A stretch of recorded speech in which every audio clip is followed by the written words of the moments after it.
మన ప్రభువును రక్షకుడైన యేసయ్య నామములో దేవుని సన్నిధికి వచ్చిన మీ అందరికీ నా వందనాలు చెల్లిస్తూ ఉన్నాను.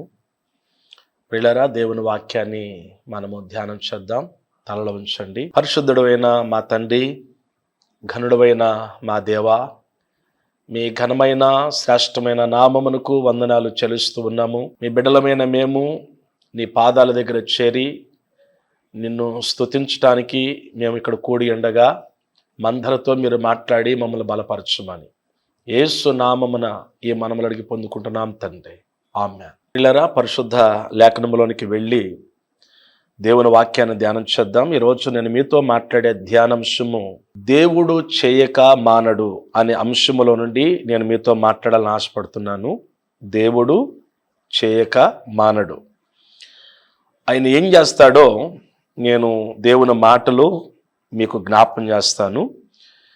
84వ కీర్తన 11వ వచనములో ఒక మాటను మనం చదువుకుందాం. యథార్థముగా ప్రవర్తించు వారికి ఆయన ఏ మేలును చేయక మానడు. ప్రియులారా, ఈ చదవబడినటువంటి ఈ లేఖన భాగములో కోరాహు కుమారులు ఈ 84వ కీర్తనలో చాలా చక్కటి మాటలు తెలియచేస్తా ఉన్నారు. ఈ కోరాహు అనేటువంటి వ్యక్తి ఒకప్పుడు దేవునిని వెంబడించిన వ్యక్తి. ఇతడు లేవియా గోత్రానికి సంబంధించిన వ్యక్తి. మోషే అహరోనులకి చాలా దగ్గర బంధువు. ఈ వ్యక్తి దేవునికి వ్యతిరేకమైన మాటలో మాట్లాడి దేవునికి దేవుని సేవకులకి నష్టము కలిగించే పనులు చేయటానికి కొంతమందిని తిరుగుబాటు చేయటానికి ప్రేరేపించాడు. దేవుడు హెచ్చరిక చేసిన ఏమాత్రము కూడా అతడు లోబడలేదు, సరిచేయబడలేదు. అయితే దేవుని ఉగ్రతకి అతడు లోనయ్యాడు. తాను తనతో ఉన్నటువంటి వారు 250 మంది చనిపోయారు. ఆశ్చర్యమైనటువంటి కార్యం ఏంటంటే కోరాహు కుమారులు మాత్రం చనిపోలేదు, వాళ్ళు ఉన్నారు. కోరాహు కుమారులు ఈ 84వ కీర్తనలో వారు ఏమని మాట్లాడతారంటే, సైన్యములకు అధిపతికి యెహోవా నీ నివాసములు ఎంత రమ్యములు, యెహోవా మందిర ఆవరణమును చూడవలనని నా ప్రాణం ఎంతో ఆశపడుచున్నది, అది సొమ్ము చెలుచున్నది. జీవము గల దేవుని దర్శించుటకు నా హృదయమును నా శరీరమును ఆనందముతో కేకలు వేయుచున్నవి. సైన్యములకు అధిపతికి యెహోవా నా రాజా నా దేవా, నీ బలిపీఠమునొద్దనే పిచ్చుకులకు నివాసము దొరికెను, పిల్లలు పెట్టుటకు వాన కోవెలకు గూటి స్థలము దొరికెను. నీ మందిరమునందు నివసించు వారు ధన్యులు, నిత్యము వారు నిన్ను స్తుతించెదరు. ఎంత అద్భుతంగా ఈ మాటలు పలుకుతున్నారో చూడండి. అయితే కోరాహు కుమారులు యథార్థముగా వారున్నారు. తండ్రి చేసిన పాపములో వారు ఏమాత్రము కూడా పాలు పంచుకోలేదు. ప్రియులారా, పరుల పాపములో మనం పాలు భాగస్థులం కాకుండా మనం యథార్థముగా గనుక జీవిస్తే యథార్థవంతులకు ఆయన ఏ మేలు చేయక మానడు అనేటువంటి సత్యాన్ని ఈ భాగములో మనకి అర్థమవుతూ ఉంది. మనము యథార్థంగా జీవించాలి, యథార్థంగా మాట్లాడాలి. యథార్థంగా మనం ఉన్నప్పుడు యథార్థవంతుడగు నీతిమంతుని పిల్లలను దేవుడు ఆశీర్వదిస్తాడు, వారి వంశాలను దేవుడు ఆశీర్వదిస్తాడు. అందుకే ఇక్కడ అంటున్నాడు, యథార్థముగా ప్రవర్తించే వారికి దేవుడు ఏ మేలు చేయక మానడు. యథార్థముగా మనం ఎప్పుడైతే ఉంటామో, ఎప్పుడైతే చెడుకి మనం దూరంగా ఉంటామో, ఎప్పుడైతే మోసానికి మనం దూరంగా ఉంటామో, మనలను దేవుడు విడిచిపెట్టడు. దేవుడు మనకి మేలు చేస్తాడు, ఆయన ఏ మేలు చేయక మానడు అనే సత్యాన్ని కోరాహు కుమారులు తెలియచేస్తా ఉన్నారు. ప్రియ దేవుని బిడ్డలారా, వాక్యం వింటున్న మన జీవితములో, మనందరి జీవితములో ఉండవలసింది యథార్థత. యథార్థత. ఈ యథార్థత కలిగి మనం ఎప్పుడైతే మనం ఉంటామో మనలను, మన కుటుంబాలను, మన బిడ్డలను దేవుడు దీవిస్తాడు. ఆయన ఏ మేలు చేయక మానడు. మనకి ఈ లోకములో ఆయన మనకి తప్పక ఆయన మేలు చేస్తాడండి. ఆయన మేలు చేసే దేవుడు, ఉపకారము చేసే దేవుడు ఆయన. అందుచేత ఇక్కడ చాలా స్పష్టంగా చెప్పాడు, ఆయన ఏ మేలు చేయక మానడు. కీర్తన గ్రంథములోనే మనము 34వ కీర్తనకి వెళితే అక్కడ దావీదు భక్తుడు కూడా ఇదే మాటను ప్రస్తావించాడు. 84వ కీర్తనలోకి మనం వెళ్ళి 9వ వచనం చదివితే, యెహోవా భక్తులారా ఆయన యందు భయభక్తులు ఉంచుడి, ఆయన యందు భయభక్తులు ఉంచువానికి ఏమీయూ కొదువ లేదు అనే మాట మనం చూస్తాం. ఏమీ కొదువ ఉండదు. దేవుడు అన్ని ఆయన సమకూర్చి మేలు చేస్తాడు. ఏ టైములో ఏది కావాలో అది ఆయన తన బిడ్డలకి ఖచ్చితంగా ఆయన చేస్తాడండి. యథార్థముగా ప్రవర్తించే వారికి ఆయన ఏ మేలు చేయక మానడు. గనుక కోరాహు కుమారులు కొంతకాలం చాలా ఇబ్బంది పడ్డారు వారి తండ్రి చేసినటువంటి తప్పిదాలను బట్టి. ఆ తర్వాత దేవుడు వారిని కనికరించి వారికి దేవుడు మేలు చేయటం ప్రారంభించాడు. ఈయన మేలు చేసేవాడే గాని కీడు చేసేవాడు మాత్రం కాదండి. గనుక దేవుని సన్నిధానములో ప్రియులారా, కోరాహు కుమారులు అంటున్నారు, యథార్థముగా ప్రవర్తించే వారికి ఆయన ఏ మేలు చేయక మానడు. మన ప్రవక్తన యథార్థంగా ఉండాలి, యథార్థంగా మాట్లాడేవారంగా, యథార్థంగా జీవించేవారముగా మనం ఉండాలండి. దేవుని ఎద్దకు వచ్చిన మనము యథార్థంగా మనం దేవుణ్ణి ఆరాధించాలి. యథార్థంగా మన ఆరాధనలో యథార్థత ఉన్నప్పుడు దేవుడు ఆ ఆరాధనలో ఉంటాడు. దేవుడు మనకి, మన కుటుంబాలకి ఆయన తోడుగా ఉంటాడు. ప్రియులారా, ఈ విషయాన్ని మనం జాగ్రత్తగా మనము వినాలని నేను మీకు జ్ఞాపకం చేస్తూ ఉన్నాను. 2వ మాటను మనం జ్ఞాపకం చేసుకున్నట్లయితే, అంటే ఆయన దేవుడు చేయక మానడు. యథార్థవంతులకి ఆయన ఏం చేస్తాడంటే ఆయన మేలు చేస్తాడు. అందుకే ఈయన గురించి దావీదు భక్తుడు మరొక చోట ఏమంటాడంటే, మనము 145వ కీర్తన 9వ వచనములో, యెహోవా అందరికీ ఉపకారి, ఆయన కనికరములు ఆయన సమస్త కార్యముల మీద ఉన్నవి అంటాడు. ఆయన అందరికీ ఉపకారం చేసేటువంటి వాడు. నీ జీవితంలో ఒకవేళ మేలు అనేది లేకోకుండా ఉందా? మేలు జరగట్లేదా? దేవుని యొద్దకు వచ్చి నీ తప్పిదములను, నీ అపరాధములను ఒప్పుకుని దైవ సన్నిధిలో ప్రార్థన చేసి యథార్థంగా జీవించటం, యథార్థంగా మాట్లాడటం, యథార్థత కలిగి ప్రవర్తిస్తే గనుక ఈ దినమందు దేవుడు చెప్తున్న మాట, నీకు తప్పక మేలు చేస్తాడు. నీకు ఎన్ని అవసరాలున్నా, నీ జీవితంలో ఎన్ని ఆటంకాలు వచ్చినా, పరిస్థితులు ప్రతికూలంగా ఉన్నా, వాటన్నిటిలో నుండి దేవుడు విడుదల చేసి నీకు ఖచ్చితంగా ఆయన మేలు చేస్తాడండి. ఆయన మేలు చేసేటువంటి దేవుడు. ప్రియులారా, 2వ మాటను మీకు జ్ఞాపకం చేస్తాను. 2వ పేతురుపత్రిక 2వ అధ్యాయము, 2వ పేతురుపత్రిక 2వ అధ్యాయము దేవుని యొక్క వాక్యాన్ని 4, 5, 6 వచనాలు ఒకసారి మనము చదువుదామండి. 4 నుండి పరిశుద్ధ లేఖనములో 4, 5 వచనాలు చదువుదాం. దేవదూతలు పాపము చేసినప్పుడు దేవుడు వారిని విడిచిపెట్టక పాతాళ లోకమందలి కటికి చీకటి గల బిలాములోనికి త్రోసి తీర్పునకు కావల ఉంచుటకు వారిని అప్పగించెను. మరియు ఆయన పూర్వకాలమందున్న లోకమును విడిచిపెట్టక భక్తిహీనుల సమూహం మీదకి జలప్రళయమును రప్పించినప్పుడు నీతిని ప్రకటించిన నోవాహును మరి 7 కాపాడెను. దేవునికి స్తోత్రం కలుగును గాక. 2వదిగా మనం ఈ భాగములో మనం చూసినట్లయితే, ఆయన యథార్థముగా ప్రవర్తించే వారికి ఆయన ఏ మేలు చేయక మానడు అని మనం చూస్తున్నాం. 2వది మనం చూసినట్లయితే, దుర్మార్గముగా ఎవరైనా ఒకవేళ ఈ లోకములో ప్రవర్తించినట్లయితే ఆయన నమ్ముకుని దుర్మార్గముగా ఎవరైనా ఒకవేళ ప్రవర్తించిన ఎడల ఖచ్చితంగా ఆయన శిక్షిస్తాడు అనే విషయాన్ని ఈ భాగములో పేతురు గారు తెలియచేస్తూ ఉన్నాడు. దేవునికి స్తోత్రం. ఆయన దగ్గరికి వచ్చాం, ఆయన నమ్ముకున్నాం, ఆయన కొరకు జీవిస్తున్నాం. ఆయన వాక్యాన్ని చదువుతున్నాం, సత్యాన్ని తెలుసుకున్నాం, సత్యములో ఉన్నాం, యథార్థంగా ఉన్నాం.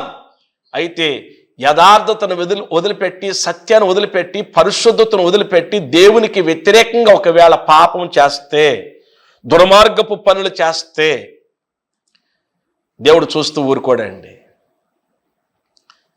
అంత గొప్ప దేవుడు అండి ఈయన. బైబిల్ దేవుడు అంత గొప్ప దేవుడు. దేవునికి స్తోత్రం. ఈయనంత గొప్ప దేవుడు. యథార్థంగా నమ్మకంగా జీవిస్తే మేలు చేస్తాడు ఈ లోకములో. అయితే ఒకవేళ నమ్ముకుని ఆయనకి వ్యతిరేకమైనటువంటి దుర్మార్గపు పనులు, అన్యాయపు పనులు, అక్రమంతో కూడినవి, సక్రమం లేని పనులు ఏది చేసినా దేవుడు విడిచిపెట్టడు, శిక్షిస్తాడు. దేవునికి స్తోత్రం. ఈ భాగములు అదే చెప్తున్నాడు. ఏమని చెప్తున్నాడు? దేవదూతలు పాపము చేసినప్పుడు దేవుడు వారిని విడిచిపెట్టక. పరలోకములో దేవుడు మొట్టమొదటిగానంటే ఆయనంట దేవదూతలను చేశాడంటండి. దేవదూతలను చేశాడు. ఆ దేవదూతలను చేసి ఆ దేవదూతలందరినీ, కోటాను కోట్ల దేవదూతలందరిని కూడా దేవుడు ఆ పరలోకములో పెట్టి ఆయన సింహాసనం మీద కూర్చుని, ఆ సింహాసనం మీద ఆయన ఉన్నప్పుడు ఆ దేవదూతలు ఆయన సమూహమందు ఆరాధన చేస్తూ ఉన్నప్పుడు యెహోవా పరిశుద్ధుడు, యెహోవా పరిశుద్ధుడు, యెహోవా పరిశుద్ధుడని ప్రతి గానములతో ఆయన్ని ఆరాధిస్తూ ఉన్నప్పుడు ఆ ఆరాధనను బట్టి దేవుడు సంతోషిస్తూ ఉండగా కొన్ని దేవదూతలు తిరుగుబాటు చేసి పాపము చేస్తున్నప్పుడు దేవుడు వారినంట విడిచిపెట్టక వారిని ఏం చేశాడంటే వారిని తీసుకుని వెళ్ళి దేవుడు ఎక్కడ పెట్టాడంటే వారిని పాతాళ లోకమందలి కటిక చీకటి గల బిలాములోనికి త్రోసి తీర్పునకు కావలలో ఉంచబడటకు వారిని అప్పగించను. వారిని తీసుకుని వెళ్ళాడు. వారిని అక్కడ ఏం చేశాడు? శిక్షలో పెట్టడానికి కావల్లో ఉంచాడంట. ఎవరిని విడిచిపెట్టాడు ఆయన. అందుకే ప్రభు బిడ్డలమైనటువంటి మనము దేవుని యొక్క లేఖనములో మనం చూసినట్లయితే ఎబ్రీ పత్రిక 10వ అధ్యాయంలోనికి వెళ్ళి 26, 27 వచనాలు ఒకసారి మనం చదువుదామండి.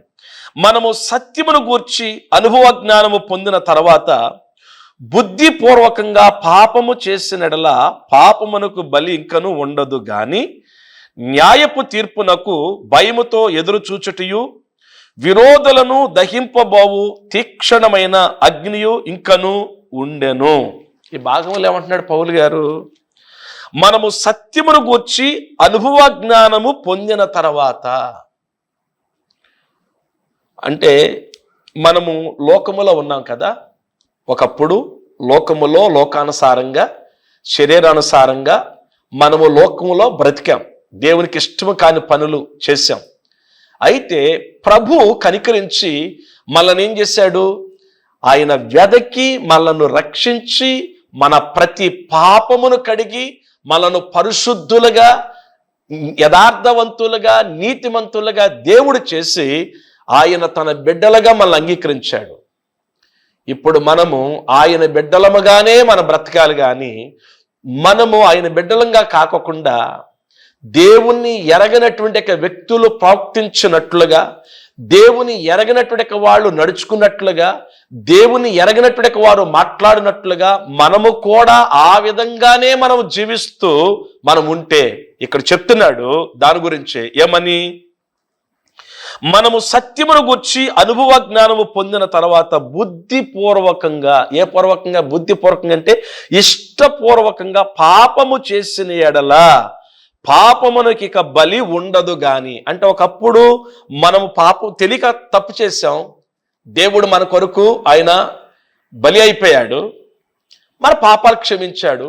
ఇప్పుడు తెలిసి ఉండు కూడా, అందుకే యేసుప్రభు వారు ఏమన్నాడంటే తెలియక ఒకవేళ తప్పు చేస్తే తక్కువ దెబ్బలే ఉంటాయి, తెలిసి తప్పు చేస్తే అతనికి విపరీతమైన శిక్ష ఉంటుందని దేవుడు చెప్పాడు, ఎక్కువ దెబ్బలు ఉంటాయి. అయితే ఇక్కడ ఏమంటున్నాడు? బుద్ధిపూర్వకంగా పాపము చేసినడలా పాపమునకు ఇంకను బలి ఉండదు గాని న్యాయపు తీర్పునకు భయముతో ఎదురు చూచుటయు విరోధులను దహింపబోవు తీక్షణమైన అగ్నియు ఇంకను ఉండును. ఏముంటదంటే ఇంకా బుద్ధిపూర్వకంగా పాపం చేస్తే బలి ఉండదు. న్యాయపు తీర్పునకు భయముతో ఎదురు చూచుటయు విరోధులను దహింపబోవు తీక్షణమైన అగ్నియు ఇంకను ఉండును. ఇకేముంటదంటే అగ్ని, ఇక అగ్ని గుణమే. అందుచేత మనము దేవుని ఉన్న మనము ఏ మాత్రము కూడా మరలా లోకానుసారమైనటువంటి జీవితం జీవించడానికి వీలు లేదు. అందుకే పేతురుపత్రికలో కూడా ఇంకొక మాట ఈ సందర్భంలో మనం జ్ఞాపం చేసుకుందాం. 2 పేతురుపత్రిక 2వ అధ్యాయము మనము దేవుని యొక్క వాక్యాన్ని చూద్దాం. 20వ వచనము నుండి 21 వరకు. వారు ప్రభువును రక్షకుడైన యేసుక్రీస్తు విషయమైన అనుభవ జ్ఞానము చేత ఈ లోక మాలిన్యములను తప్పించుకున్న తర్వాత మరలా వాటిలో చిక్కబడి వాటి చేత జయింపబడిన ఎడల వారి కడవరి స్థితి మొదటి స్థితి కంటే మరీ చెడ్డదగును. వారు నీతి మార్గమును అనుభవపూర్వకంగా తెలుసుకుని తమకు అప్పగింపబడిన పరిశుద్ధమైన ఆజ్ఞ నుండి తొలగిపోవట కంటే ఆ మార్గము అనుభవపూర్వకంగా తెలియక ఉండుటయే వారికి మేలు.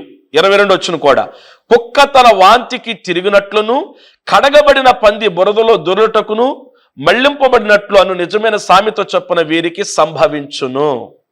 చూచారండి, దేవుణ్ణి తెలుసుకుని ఉండి దేవునికి వ్యతిరేకమైనటువంటి దుర్మార్గపు పనులు ఒకవేళ ఎవరైనా చేస్తే ఆయన శిక్షించక మాత్రం మానడంట. శిక్షించక మానడు. ఇక్కడ ఒక మాట మీకు జ్ఞాపం చేస్తానండి. నేటి దినాలలో దుర్మార్గపు పనులు చేస్తూ దుర్మార్గపు ఆలోచనలు కలిగినటువంటి పనులు కొన్ని జరుగుతున్నాయి. ఒక మాట చెప్తాను. ఇప్పుడు దైవజనులు విశ్వాసులు చాలా జాగ్రత్తగా ఉండవలసినటువంటి రోజులు. ఎలా అంటే ఒక టీము బయలుదేరుతుంది. ఏమనంటే ఆ టీము కొంతమంది వ్యక్తులకి డబ్బులు ఇచ్చి ఆ వ్యక్తులు పలానా వ్యక్తి నన్ను ఇలా బలాత్కారం చేయబోయాడు, పలానా వ్యక్తి నన్ను ఇట్లా ఇబ్బంది పెట్టాడు అని చెప్పేసి అలా చెప్పించి ఆ దైవజనుడుల్ని లేదా ఆ విశ్వాసుల మీద బురద జల్లాలని చెప్పి కొంతమంది అలా బయలుదేరారు. వీళ్ళు ఎలాంటి వాళ్ళంటే ఎదటవారు తప్పులు పట్టవలని ప్రయాస పడతారు అని యిర్మీయా గ్రంథములో దేవుడు ముందుగానే వ్రాయించి పెట్టాడు. మనము చాలా వివేకము కలిగి ఉండవలసినటువంటి రోజుల్లో అనేటువంటి సత్యాన్ని మీకు జ్ఞాపం చేస్తున్నాను. ఇక్కడ ఇలా కూడా జరుగుతుంది. అందుకే బైబిల్ ఒక మాట ఉంది, అధికముగా దుర్మార్గపు పనులు చేయకు, నీ కాలానికి ముందు నువ్వేలాగూ చచ్చిపోతావని బైబిల్లో ఉంది. అధికముగా దుర్మార్గపు పనులు చేయొద్దు, దుర్మార్గంగా మాట్లాడొద్దు, దుర్మార్గంగా తీర్పు తీర్చొద్దు. న్యాయాధిపతి ఉన్నాడు, దేవుడు చూస్తున్నాడు. అయితే ఈ భాగములు మనం చూస్తే ఆయన అంటున్నాడు, సత్యమును గూర్చి అనుభవపూర్వకంగా మనం తెలుసుకుని సత్యమును గూర్చినటువంటి అనుభవ జ్ఞానం పొందిన తర్వాత మన బుద్ధిపూర్వకంగా పాపం చేస్తే ఇక శిక్ష అన్నాడు. ఇక్కడ అంటున్నాడు, కుక్క తన వాంతికి తిరిగినట్లు కడగబడిన పంది మరలా బురదలో దొర్లింది అనేటువంటి నిజమైన సామెత చొప్పున వీరికి సంభవించును అన్నాడు. అందుకు ఎవ్వరు కూడా దుర్మార్గపు పనులు చేయవద్దు అని దేవుడు మనలను హెచ్చరిక చేస్తూ ఉన్నాడు. ఎవ్వరు దుర్మార్గపు పనులు చేయొద్దు, దుర్మార్గానికి ఓడగట్టవద్దు, అన్యాయానికి చోటవద్దు, అక్రమాలకి చోటవద్దు. యథార్థంగా జీవిద్దాం, నమ్మకంగా జీవిద్దాం, పరిశుద్ధంగా జీవిద్దాం, దేవుని కోసం మాత్రమే జీవిద్దాం. ఎందుకంటే ఇక్కడ మనం బ్రతికేది కొంతకాలమే కాబట్టి. గనుక దేవుని బిడ్డలారా, దేవుడు స్పష్టంగా ఈ భాగములో తెలియచేస్తూ ఉన్నాడు, మనము జాగ్రత్త కలిగి మనం ఉండాలి. 3వ మాట మీకు జ్ఞాపం చేసి ముగిస్తాను. దేవుడు చేయక మానడు, మేలు చేయక మానడు, తప్పు చేసినటువంటి వారిని శిక్షించక ఆయన మానడు. 3వది మనం చూసినట్లయితే మత్తయి సువార్త ఒకసారి చూద్దాం. మత్తయి సువార్త 25వ అధ్యాయము చదువుదాం. ముందు ప్రకటన గ్రంథం చదువుదాం. 22వ అధ్యాయము 12వ వాక్యాన్ని మనం చదువుదామండి. ఇదిగో త్వరగా వచ్చుచున్నాను, వాని క్రియలు చొప్పున ప్రతి వానికి ఇచ్చుటకు నేను సిద్ధపరచిన జీతము నా యొద్ద ఉన్నది. దేవుడు అంటాడు, ఎవరైతే కష్టపడి ఆయన పని చేస్తారో, నమ్మకంగా ఎవరైతే ఆయన పని చేస్తారో, దేవుని పని కష్టపడి చేయాలి. నమ్మకంగా చేయాలి, బాధ్యతతో చేయాలి. ఆయన అప్పగించిన పనిని మన శక్తి లోపము లేకుండా మనం నమ్మకంగా ఆయన పని చేసినప్పుడు దేవుడంట వాని క్రియల చొప్పున వాని అంటాడు కదా, చాలా చక్కగా చెప్తాడు. ఏమంటున్నాడు? ఇదిగో త్వరగా వచ్చుచున్నాను. ప్రభు రాబోతున్నాడు త్వరగా.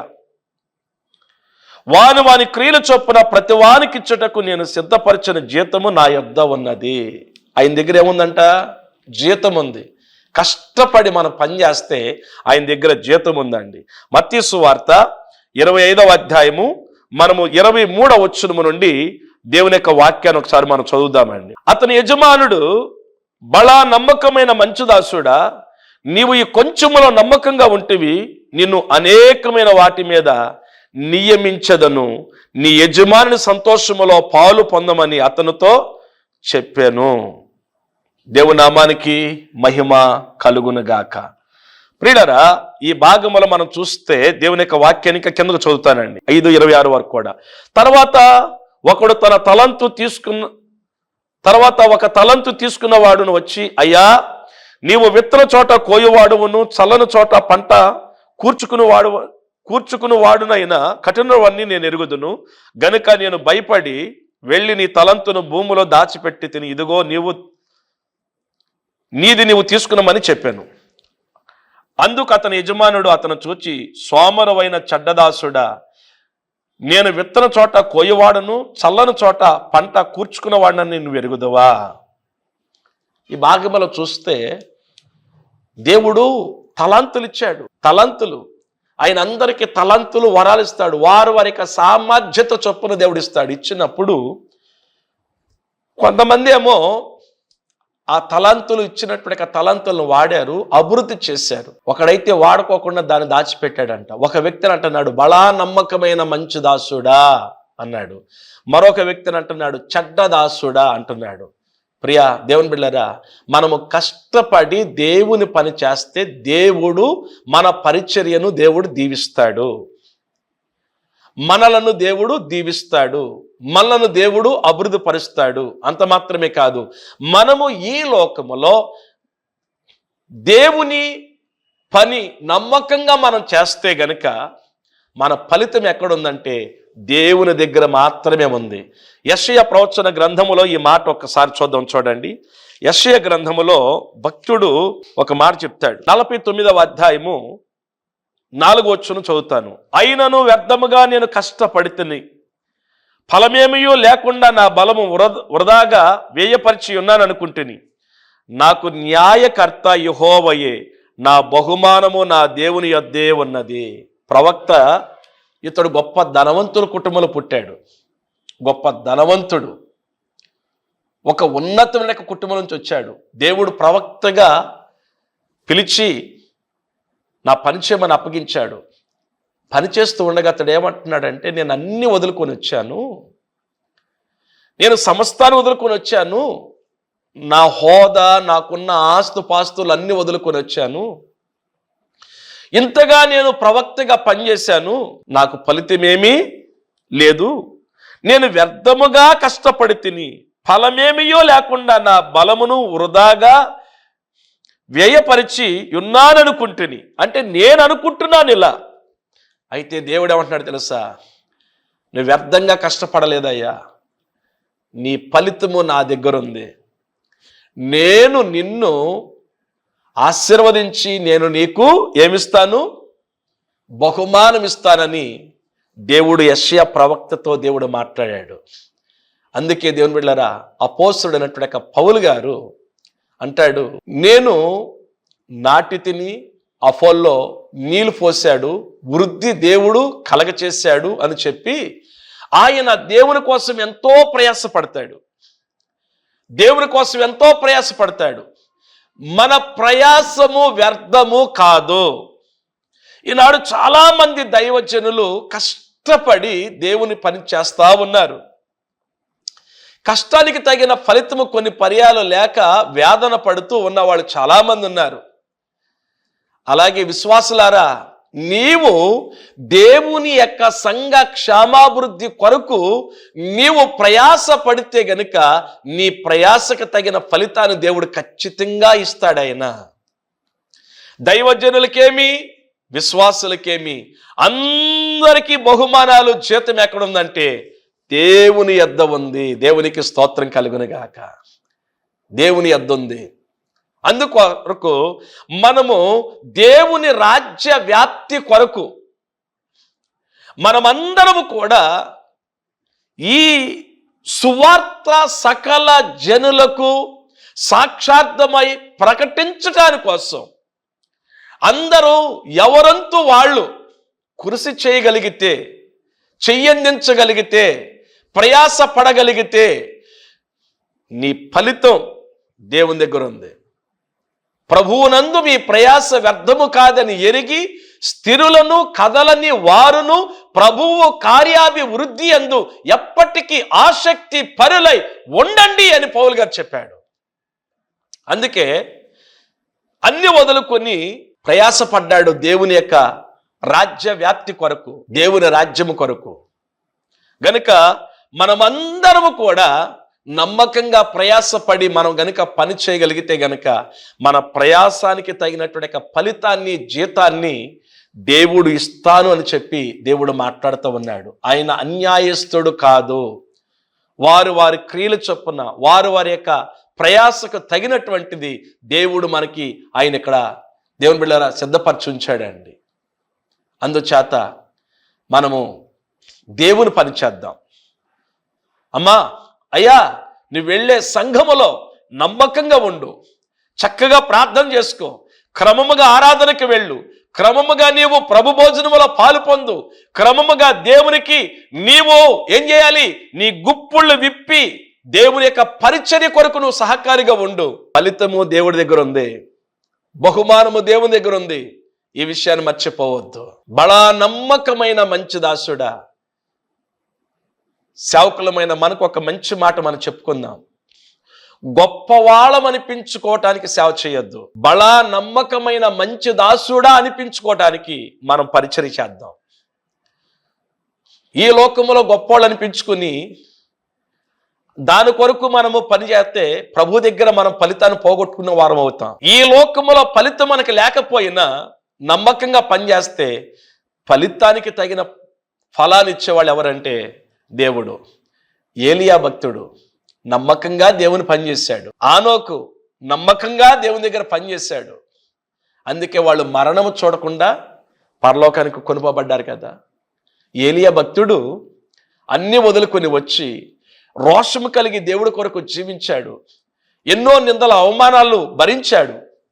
కానీ ఒక రోజు వచ్చింది, దేవుడు తన సేవకుని కొరకు అగ్ని రథాలు, అగ్ని గుర్రాలను పంపించి పరలోకానికి తీసుకుని వెళ్ళలేదా? గనుక మన బహుమానం దేవుని దగ్గరే ఉంది. ఎవరో మనం మెచ్చుకోలేదని, ఎవరో మన కష్టాన్ని గుర్తించలేదని మనము బాధపడనక్కర్లేదు. మన కష్టాన్ని, మన ప్రయాసను దేవుడు చూస్తాడు. మనము నమ్మకంగా పనిచేద్దాం. ఎందుకంటే పిలిచింది ఆయన, ఈ పని అప్పగించింది ఆయన, ఆయనకి మనం లెక్క అప్పగించాలి. కాబట్టి నమ్మకంగా ఉందాం, ఫలితాన్ని, బహుమానాన్ని దేవుడి దగ్గర పొందుకుందాం. దేవుడి వాక్యం ద్వారా మనం దీవించునుగాక. తలల వంచండి. కృపా సత్య సంపూర్ణుడా మీకు వందనాలు అయ్యా.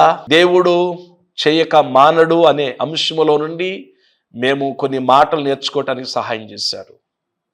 నీ వాక్యపు వెలుగులో మమ్మల్ని మేము దిద్దుకుని సరిచేయబడి చక్కగా, నమ్మకంగా, యథార్థంగా మేము ఉండి నాయన నీ పని చేయటానికి సహాయం ఇచ్చే మేలు చేయండి.